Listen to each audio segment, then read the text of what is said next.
Hello guys! Happy Sunday!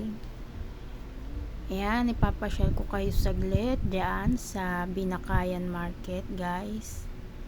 Pasama ako sa asawa ko, diyan ako bumili ngayon ng iniluto ko na ulam sa tanghalian.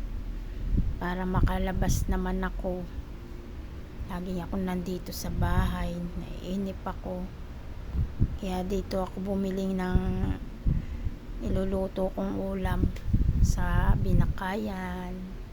Tamang video lang guys, para meron naman akong may content para sa inyo mga idol, mga ka-reels. Ayan ang Binakayan Market. Malawak siya guys, mahaba. Ginagawa po kasi ang Binakayan Market, kaya ganyan pa guys ang ayos nila.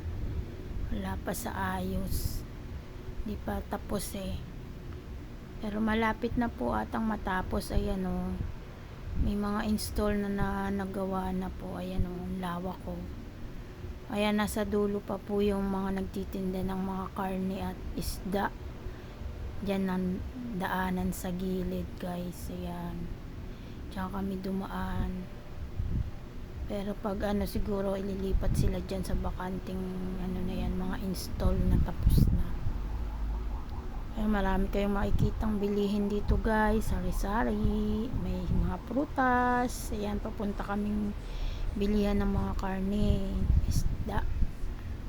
Bibili lang ako dyan ng baboy guys.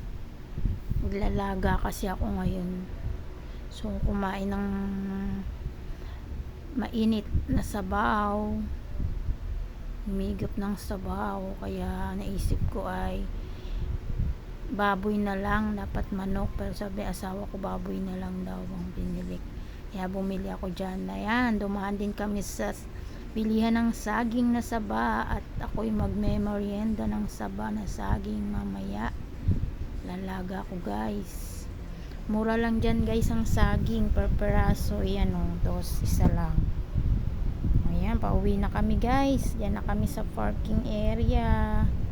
Bye bye sa inyo guys. Happy Sunday everyone. Salamat sa mga nanonood ng aking video.